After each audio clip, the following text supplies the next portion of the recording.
So what was your job in the mill?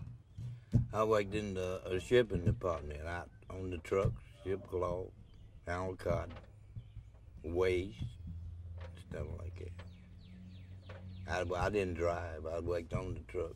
Ever driver had, there was 2 men to the truck, driver and a helper. I hope me and another man worked together all the time. I didn't drive.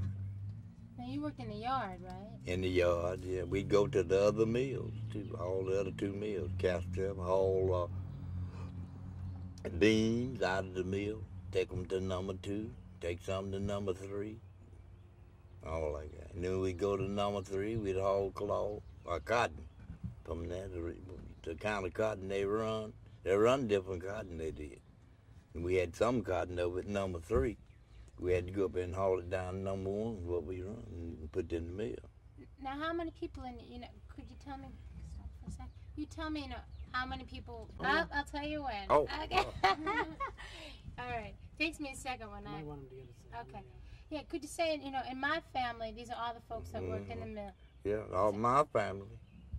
It was Sam, Ben, Joe, Tommy. All of us was working in. My mother and my father and myself. Everybody was working. Then I had 2 sisters worked in the laundry. Everybody was working. What did everybody do in the mill? What were their jobs?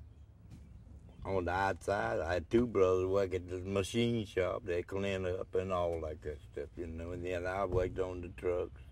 Then I had my 2 sisters worked in the laundry. They pressed clothes, iron, had big steam press that had like the thing in. They had big cars run over and irons about that long. They had ironing boards. They done pressing. And then some of them, I had a cousin, and she and a white lady, they used to stamp, put stamps on the clothes. They had a wire thing made like a wire fence over there. They done all the stamping, the clothes that come in there. And I had a brother-in-law, he run the washers, thing you call a wringer, dry clean, and all that. I had all them machines over there. He done all that in the laundry. Now in the laundry, that's mostly black. The white, the boss, the supervisor was white. And this white lady, Lily Mae Millwood, and seemed like to me, the man's wife, she worked in there. But everything was run to black, but Mr. Bill Nixon, he was the boss man there. Mr. Ben Bryan, he was the boss there. I know that was 2 over all of them, working. They had about 25 or 30 people worked in the laundry. And your daddy? My dad, he told the book. He's secondhand. He had a white fella over him. But my daddy kept a record of cloth, cotton, and all that stuff. All the cloth we hauled. He'd help Mr. Jesse Timber. Jesse Timber was the boss there. But my daddy helped him out. Now, could you tell me, could you tell me, right, mention the name of the mill and where we are in South Carolina, and,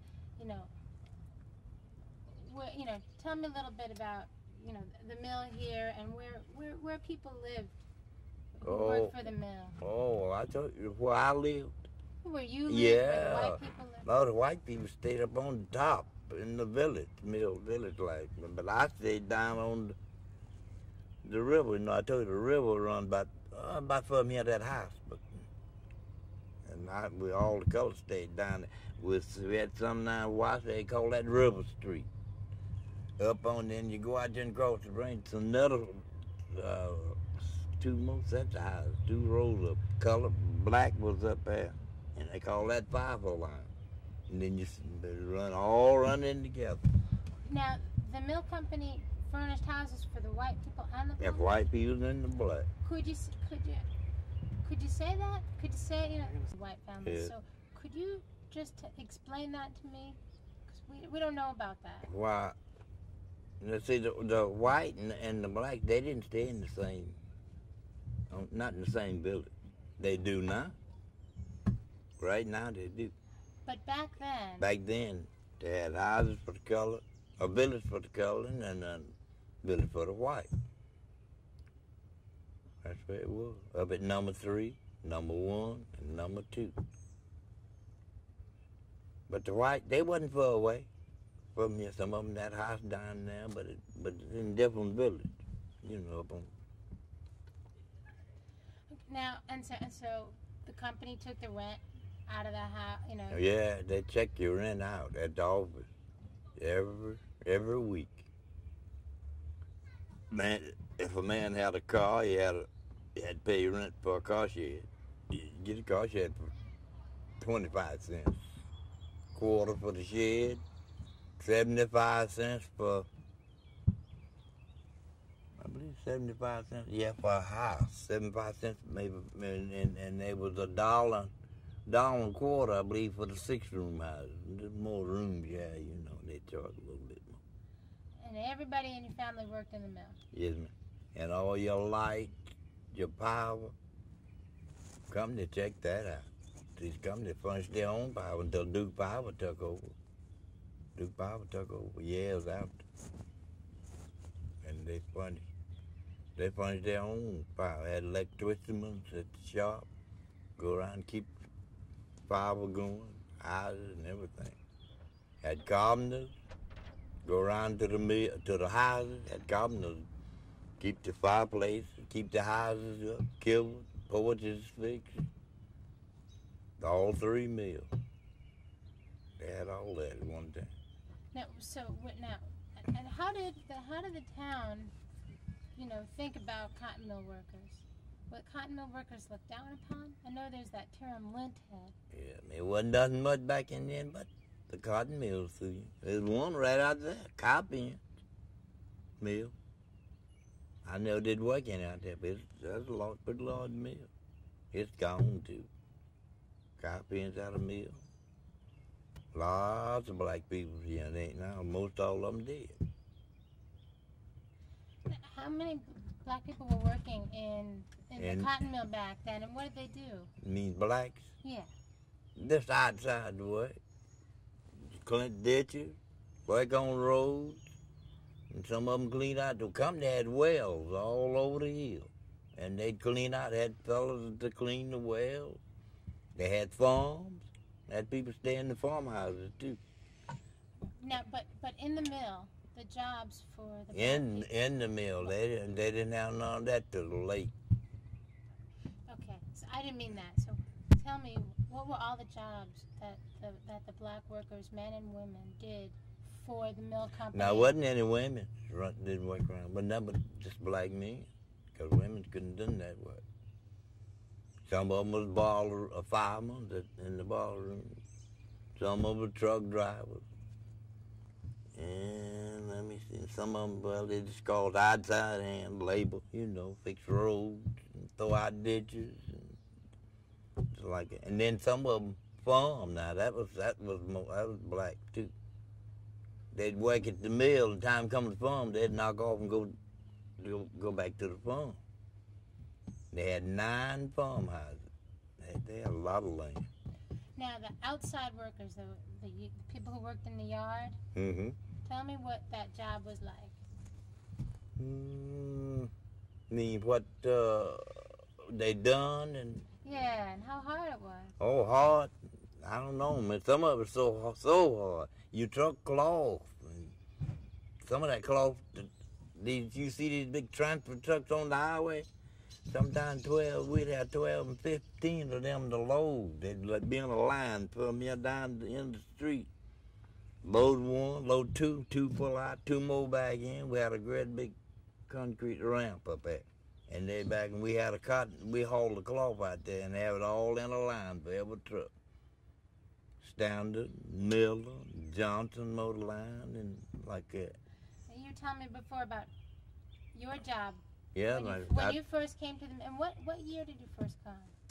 Ooh, I don't know, maybe way back. I just can't tell. When I did go, I was young, and I got old. Now, how many hours was Oh, were they working in? Was oh, good goodness. You work a whole lot of hours, no money. So, you think stuff would be up in the company stores, what I tell you? They'd have a whole lot of that stuff be on cash basis. You couldn't charge them some of it. But you didn't have no money to get it with. If it wasn't but a quarter, dime, nickel. Back in then, where you going to get the dime at? You didn't have it because you didn't draw no money. Well, nothing. And some people didn't draw nothing in years and years. Mr. Converse, he came and he cut that out. And said he wanted the people to draw their money. I mean, sometimes people, they get their ticket. They get the paycheck. Yeah, they get the paycheck, a brown envelope, and have 3 zeros on it. That means wasn't nothing in that check. That was a blank, called a blank check. That's right. And if you drawed 50 cents, anything, that was it.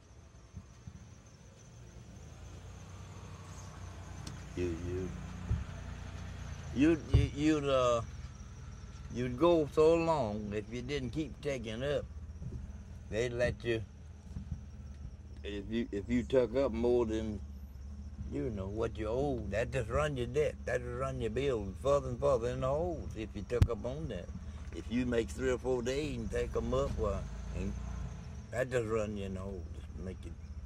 There's some people that owed $1,000, 500, maybe 600, all like that. They're so far in debt.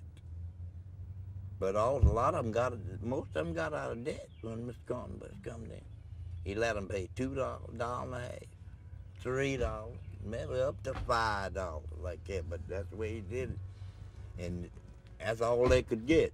And they care how much you owe. They check they made set the rule for you to check out of your check. That's all they could get. And Gamma Joe get that every week, and the people got out of debt. And a lot of them got out of debt. They didn't get back in no more. It was 9 of us. 9 children. 6 boys and 3 girls. My dad had 9 of us. At one time, he had all of us to feed. I don't see how he did it. And he worked in a cotton mill. He worked on the old dummy of what they had there, and he checked cloth, cotton and stuff. Then they had men to work on the track. The track keep with the engine run on, put in tires and things like that. Now, what kind of All right, now you feeling okay? Mm-hmm. Nervous? No. Okay, because I wouldn't want to make you nervous. No, I ain't nervous. All right. Now, I want to talk about hours, right? Back before Roosevelt came in, how many hours was everyone working? Mean, how many hours did they work? Yeah, how many hours a day? All day. I can't tell you exact many, but there's a whole lot of them. You can just say 10, 12, or 13 hours. That's the way before Roosevelt. He's the one cut the hours. That's before he come in there, wasn't it? You work from sun up, sun down. That's the way you can say it. You may go to work in the morning, and you may have to work till dark. That means maybe 12, 15 hours a day sometimes. Well, then my daddy, when he worked out there where they shipping there, and they carry over that canned coal cars down to the other mill. Sometimes I can remember this is good, sometimes he'd be 11 o'clock at night getting off. And had to be back at 8 o'clock the next morning. Be 11 o'clock, because the car box, the cars with the coal in it, would jump the track so many times. They had to build up and do them to get it back on the track. And then they go so far. Sometimes that thing jumped 3 or 4 times, the car box was supposed to get to the other mill with it. And then they take some old pine limbs out of a pine tree, long, and then there'd be a man going along putting sand on the track, and they stick them long things and cutting it, keep being slick, keep the wheels from jumping off. All the way down the track. It's just hard. So now you don't want to move this too much. It makes a little noise, okay? But so back then when Hoover was in, it was the Depression. When your Mm. daddy was working those long hours. Yeah, that's what it was. Sure was. Can you talk about that? The Depression right here. Yeah, about what happened and all like that. Well, yeah. if you just want to say, just here, here and, Just talk about the times. Tell us what the Depression was like. people needing jobs. You're saying, Oh, or difficult jobs. jobs. There wasn't any jobs. All but just people that there wasn't no hiring. So you know what? Even say, you could even say, back in the early 30s, right around here, in the early 30s, before Roosevelt, when your daddy was working those long hours. What was that time like here in a cotton mill town like that? I mean, how hard? It was real bad. Time was just hard. And you didn't know. You take Telemade cigarettes like what you buy now. People couldn't buy them. They'd be in the store, but couldn't nobody buy them. Maybe men just had jobs up above. But you take a man that job, I like my dad and all the rest of them fellas working out there. They had to smoke the stuff you call golden grain. That's all you had when Hoover was out. Sure was. Golden grain. That's what they call it. Then they had you go get it, get it back, and you had something with a roller. Roll your cigarette, and then you take the thing and wind it up, wind that paper tight. Roll you so many out a day. Put them in a pack. Now, how did the Depression affect the mill and the kind of job, and how much work people had? Ooh, how much work they had to do? Yeah. Yeah, I don't know. Ooh. Yes, I just don't know. They had so much. They just had to do what they put on them. That's just to come out there, their clothes stuck to them. Be in the summertime. Some of them people's men straight beat them, tow you, and this kind of thing. Man, you had to work. Them people worked hard. Some of them women come out the mill. Don't look like they'd be wagging. They don't look like they could go. But they made it some way. It was hard. It was hard times. Now, before Roosevelt went in, people worked inside the mill from 12 to 12. Oh, they worked from on Monday, Tuesday, Wednesday, Thursday, Friday, and Saturday to 12 o'clock. And then if they had anything else, you'd have to say the mill was going to run to 3 o'clock. And they'd work to Saturday evening. But most of the time, they'd quit work at 12 o'clock. All right, we had a whistle to blow. Everybody knew it was 12 o'clock. Every mill had a whistle. Man, they'd pull that cord. The whistle used to blow at 12 o'clock on Saturday for the mill to be turning out. Till the mill turned out, it's 12 o'clock, they had a whistle. Over on the Glendale was the same way. You could hear that and plumb over that wire work there. Drayton, Beaumont. Now, after Roosevelt, there was that 12 hours, and then Roosevelt came in. Oh, yeah. Tell me what happened. He just kept working at it and working. The thing just got to getting better, but you could tell it. And it wasn't too long at it. Why don't you tell me about the change? That change in hours. Do you remember? It was called the National Recovery Act. How about this? What did everyone here think about President Roosevelt? Ooh, they loved it. They was glad when he come in there. They was glad. They glad when he got the chair. Then people seen a hard time before Roosevelt come in. Then when he died, people cried all over that place. Hell, I told you about me out there on the bridge and seen him when he went through, and they had him in that on that train went through. Had him in that coach. Now, can you tell me about the changes that came on when Roosevelt first got into office in '32? Well, specifically for the cotton mill. Oh, in the cotton mills.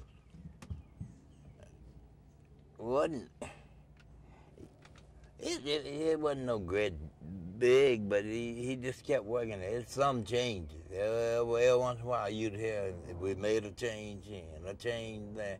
And he just got things to working, got them high shell, like I say, and he just got everything to working like he wanted. Now you told me that the wages went up and the hours went down. Yes. He put everything on there. He went on 8 hours. 8 hours a day. Roosevelt did. But back when who was in there, you work from morning to night. You work as long as they wanted you to work. If you didn't have no job. If they wanted to act that way about it, sometimes they would. Now, when they changed the hours, did that affect the black workers too? Yeah, it was better. Yeah, it was better. And then they put this WPA on, you know what I'm saying? Roosevelt put that work on. Then Roosevelt put, we had this WPA and there's something else that he put on. He just made changes every way. That's first I could, remember. He made it better. Now, you started working at the mill around that time, right? Yes, around that time that Roosevelt came in? Afterwards, I went to work. All my people was working there. My oldest brother, my mother, daddy, all of them was working there. But they didn't make no money. We had something to eat, something to wear. Wasn't many good shoes for you. Had a shoelace. And they'd get leather, go to the store, the company store, and you get tacks to fix your shoes, put on that shoelace, and cut that, trim that leather out, and fix your shoes. You wear them shoes out, ooh, I don't know how long that leather was tough. You couldn't buy no shoes, didn't have no money. Now, when they put the hours in, I know that they called it the National Recovery Act, and they were going to go on 8 hours a day, and they were going to raise it to, I think, 30 cents an hour. 30-something cents an hour, because they wouldn't make it, but what, 15, maybe 20, or 12 and a half, or 30, that's like that. They wasn't making no money, like you said, about 30-something cents. We went up to that, then just went on up.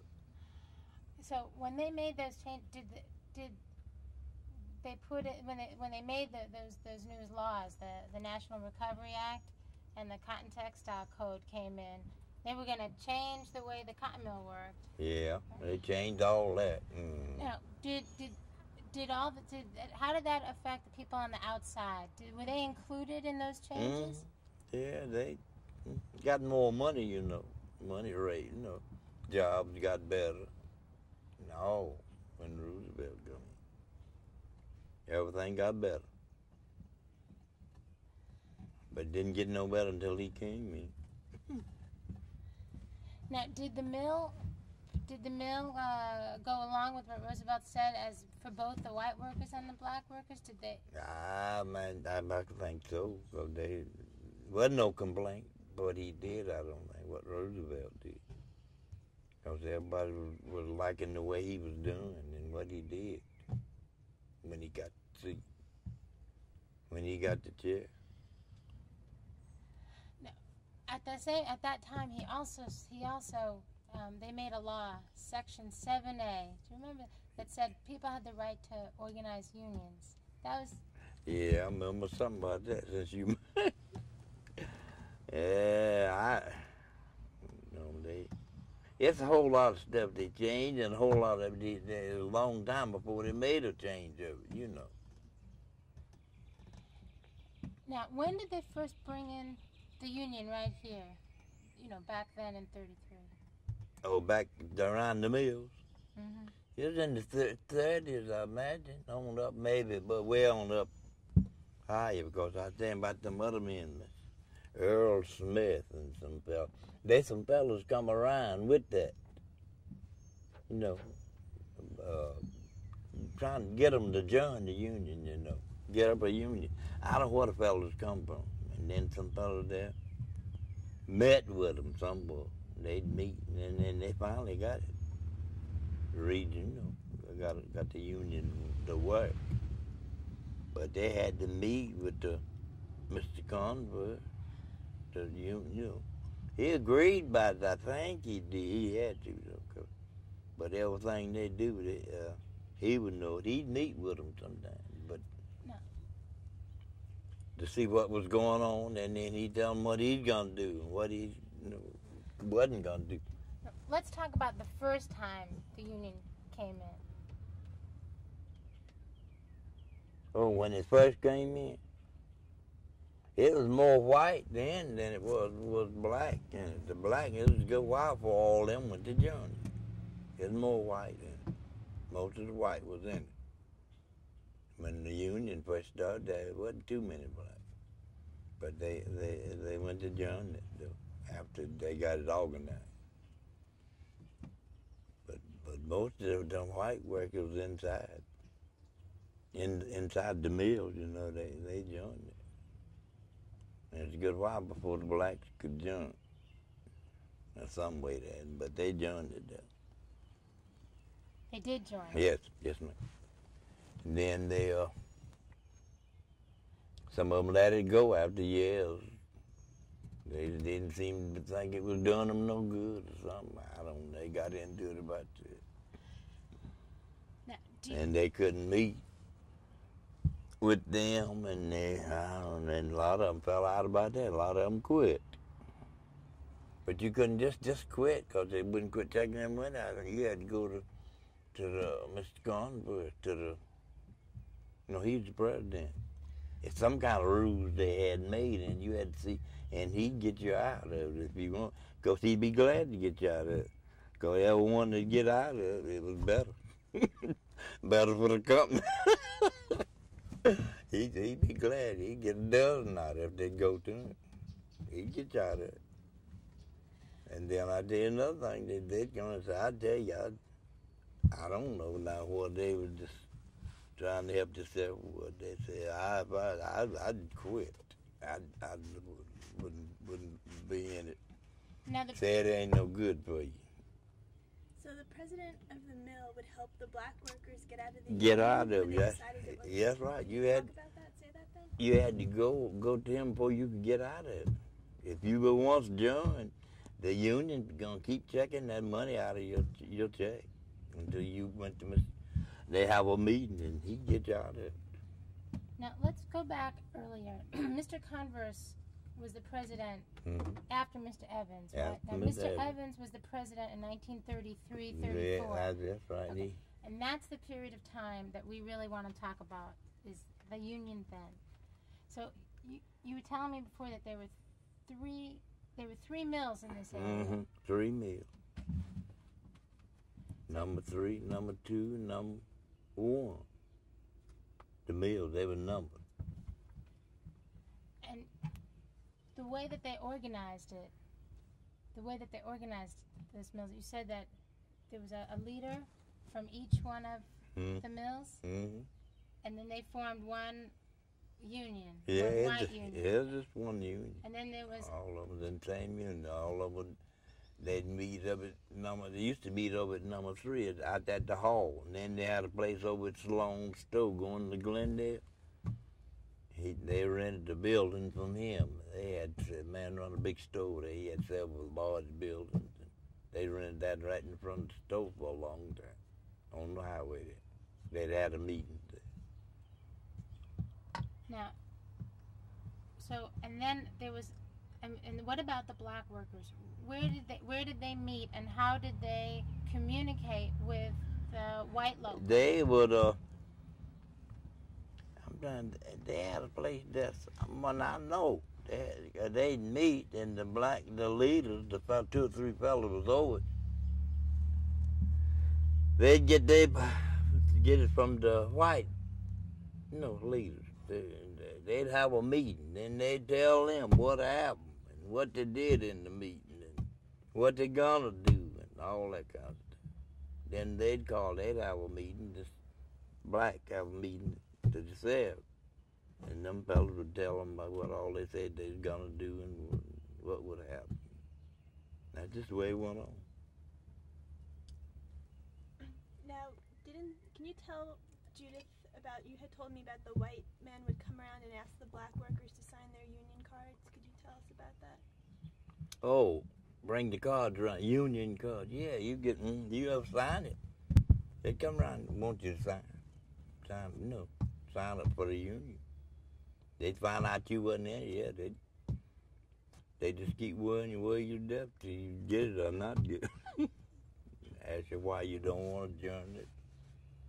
They tell you how, it was good for your benefits and all that kind of stuff.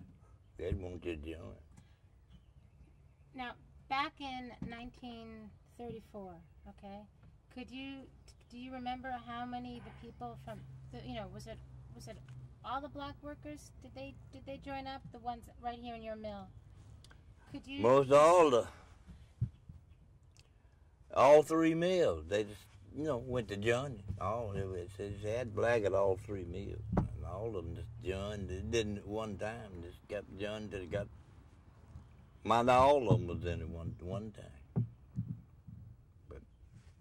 And before it was over, wasn't nobody much in it.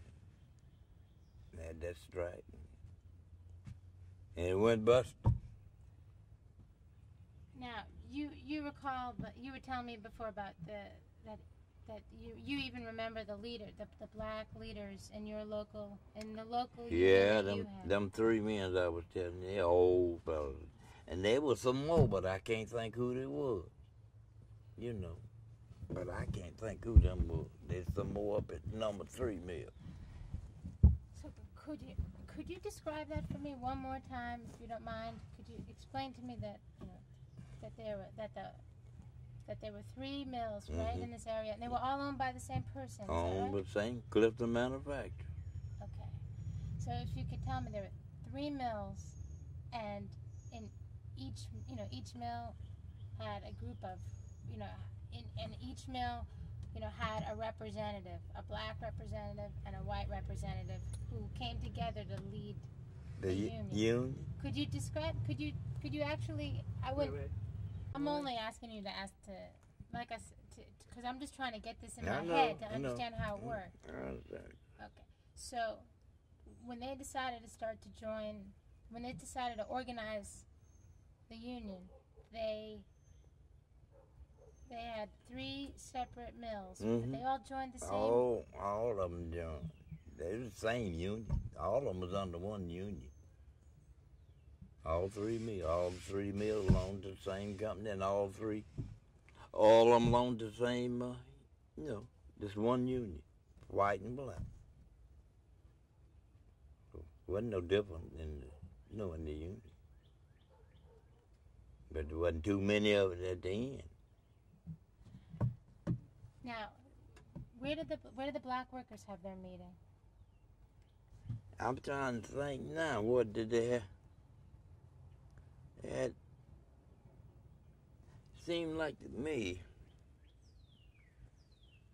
they had all that canvas over this mill over on the road. Going back to town, that mill up on the hill over there, y'all painting thing. It's a big mill of it. And they had a great big hall out there up there where the fire station at now. And they used to have meetings in there, the color. Then they had those on that seemed like me over in one of the old man Salone's building. The white had theirs over there in some of them buildings. Then before it was over, the white and the black all met together. Just come together in one, They'd go to the same meeting. And everybody would hear what the union leaders would have to say. Sometimes, now they had head union leaders, I forget where they come from. They'd come in. They were the big men speak. And these fellas, was down there over the head of the white union. Over the white and color, they'd come around and they'd have a meeting in such a night, and they're gonna be there and they're gonna tell you what's going on. Now, what did you talk about when the black workers would get together? I'm talking about that first early union, the first one. When you had your meeting, what did you talk about? They just talk about jobs, what's gonna happen and what they would do and what was gonna happen later and all that kind of stuff. How they talk about jobs and what was gonna do and what they would do. Now, the black black workers who were in your local union, what were the jobs that they had? Which part of the mill did they represent? The black people? Yeah. Who were in your local union? Which jobs did they have? I mean, what sort of job did they do? Yeah. In the union? No, for the company. For the company. Oh, just work by like I did, just common labor work. It wasn't no foreman. Wasn't no black supervisor, nothing like that back in then. It's years to come before hired blacks, and then people went to work inside. Before I left there, way before, they had the inside job, running machines, all that. They worked in the cloth room, and in the spinning room, the card room, the weave shop. They had called in all the rooms. In every room, all the color worked in different places. Up at number 3 to have them inside. Can we stop for 1 second? You know what? What's so interesting to us is that it was probably the cleaners and the people who worked in the opening room and the people who drove the trucks and the people who carried the bales of cotton. Yeah. Those were the people that were in your local. That's right. Whereas the other in the white local, they were the weavers. And the fixers. They was weavers. Okay, so that's what I'm. Yeah. So that's what I'm trying to get. And from they you. were loom fixers. Okay, could you say, now the white local, this is who was in it, and in my local, we did these jobs. After this car goes by. All right. What you want me to tell you what all we did, No, what we was doing, no, what else the people inside the mill. What I want to know is, I want to know what the jobs that the people had who belonged to the black local union. What sort of job did they have? Yeah, could you tell me? Oh, they had. Now we who belong to those of us who joined the black, our union. These were the jobs that we did. Well, I tell you, it wasn't nothing much, but it was an opening room. Now that was black inside in the opening room. That was black, and outside the rest of it was just outside work. Wasn't no inside at all. That's about the only inside job I know. Had 3 men work in the opening room where they opened up all the cotton and feed and put it in the hoppers there, and they'd go through different rooms, going down to make cotton. Cloth. Come out down there and do weave shop. They take a roll of cloth about 24 hours before it come off. And then they go in at 5:30 in the morning. And they send it, there's a great big long belt from down to the bottom. And they'd send it up on that belt, and men's up there to catch it. They'd come over and jump off in the floor, and they had them little old truck and get it and truck it back, have the floor full of it. Be done made cloth. Then they get it, run it through the folders and things in the cloth room. And they had a thing there to pick, little threads and things out of it. They run it through all the machines, and they rack it on the wagons, things like wagons. Then they push it over there to the belting, where they belt it up at the press, and then they'd belt that cloth. They'd belt it up, and then when they come out of there, they bring it out to the platform, out on the great big cement platform. Well, we get it in and carry it to the wires. That's where it happened. So the people who belong to your local union, they did same thing, about the same thing. Some of them was firemen, some of them was workers like I was. Just different side. It's just common labor work, just outside work. That's about all. Did you discuss wanting more money like the white workers were doing in your meetings? What kind of stuff did you discuss? Oh, they discussed the pay, but you didn't get the pay. They got because they run the machines and things, right. And they just didn't pay it. The black workers didn't think they should get more for their outside work?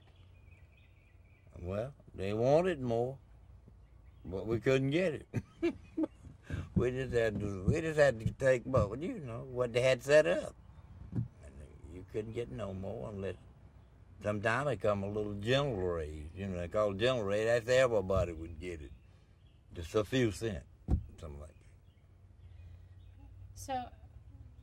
So the leaders from your local would then go talk to the leaders from the white local? Mm-hmm. Okay. That's the way they'd do it. Tell me that again. Well, they tell them what they did in the meeting and what was said and everything. What they was going to do. That the white union officials would tell the black. Yeah, we don't know who they are. Oh, that's right. Specific for us, okay? But they tell them. No, you got it. Do it like you're telling a story to somebody who knows nothing about it. Mm. See, we don't know who they are. I know. Okay. You're talking. Yeah.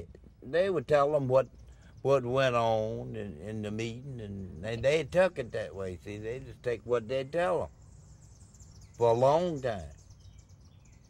But they paid the union dues would come out on. They call it union dues. But they took the white leaders told them what to do, what happened in the meeting for a long time, and then they quit that, and then they decided everybody met in the same building, and everybody knowed what was going on. See, that's what it was. And then in the early part in 1933, 34, the black workers would then you would meet, and then you would tell the white leaders what you talked about. Well, the white leaders would get it first, and then they pass it on down to the black leaders. What happened? In the meeting. That's what it was. And would there be a black meeting, and then the black leaders would tell you all what yeah, was okay, yeah. So go on, tell me that. They didn't know what all they said and everything. They just tell different things that they said that the head union men told them, and what Mr. Converse said, what he could do and what he wasn't going to do. Now, what do you know why? And they couldn't pay but such and such a thing on such and such a job, and this is all like that. Now, tell me that big strike that took place in 1934. Yeah, I remember that. That's when Mr. Evans was there. Right, and that's the period of time we want to talk about. And we're not really interested in Mr. Converse. We're really interested in Mr. Evans' period of time. Do you know? Could you tell me about the general textile strike in 34? I know when it was, but I don't know. I can't go back to a whole lot of that stuff. But I know when it was, and it wasn't no long time strike though. No, it wasn't as long as this last one. This last one like the last of the whole year. But I remember when he spoke twice to the people. They hadn't went back to work. But they went back the second time, I remember that, and they had a meeting, he spoke out there in the yard. But could you go back and tell us about the strike in 34, when they were only out for 3 weeks? Can you tell us about that time? Do you remember the first strike? We're really not, we don't want to record right now about the second strike. The first one in 34. 34. It was just a short time. It was a short time, like I say. But I don't. They come to some kind of agreement, but I don't know what it was. I don't know what but they agreed on what the meeting and what they're gonna do, and they went back to work. Wasn't nobody cut loose from work, off from work. But this other time they cut off, I bet you 102 people never did get to go back to work. Now, you told me before that they shut down for 3 weeks, and that everybody came out on the picket line. Oh, yeah, they was on the picket. First strike. All 3 mills had people on the gates walking picket. And then they had, the black people, they had to go. Sure did. They had to go, and then they had to have a gate man day and night. Some black usually kept the gate. They had to keep the gates closed and all that stuff. Black at all three mills at the gate. The watchman. This was the first strike. They had men out there. Do you remember, this was that first strike was going on all over the country. Do you remember that? I remember way back, too. It was way back. When that first strike, when they struck down there, I don't know. I can't bring that back to me. Some of the things I know and some I didn't. Just tell you the truth, I didn't. But I know all who was there at that time, boss. The men's over the rooms, Had a supervisor at every room, But this old fella's gone. Now, do you have a question? Do you remember, did the black workers come out on strike with the white workers, or did the black workers protect the mill? Did they come out? Like the white workers went on the picket when they lines. went on picket line? Did the black workers come out? Some of them struck, went out, and some of them went back to work. And then some white went back to work. Some of the white went back to work too. Because they held them out there and they just wasn't able to stay out there. They didn't have nothing to live on. They had to do something to make a living. Then they wouldn't hire you nowhere else if you was on a strike. You couldn't go nowhere else and get no job. They'd ask you where you was from, you had to tell them. And said, no, we can't hire you. That's tough, wasn't it? You just had to stay there and tough it out and do what you was going to do. I don't know. They would have so they were blacklisting you if you went on strike. Is that what? What's that? Did you ever hear the term of blacklisting? They'd put you on this list, and if you went to another town, they'd Oh, ask you where you worked. Trying to get a job, yeah. They wouldn't give you no job. No. You couldn't get a job. If you was on a strike like down at them mill and going spotting mill and bone mine around like they wouldn't give you no job. Because you done walked out. They'll say you walked out on the company. That's what they call it. You walked out. They won't give you nothing. Now, was that what happened in the first strike in 1934? That first strike, all them people walked out. I was standing down there on the river, back of the mill then. They all walked out for some reason. And they stayed out a pretty good while. But they went back to work. Yeah, but on both strikes, they walked out. Then they tried to go to Spartanburg. I don't know what they think about. They went to Spartanburg and signed up for half, pay, and you had to tell that, compensation. Officers in town, they signed you up to get money, Try to get half of their pay. Didn't get nothing there because they walked out on the company. If the company had to shut it down on them, well, they could have drawn money. But they walked out on the company and they didn't get nothing.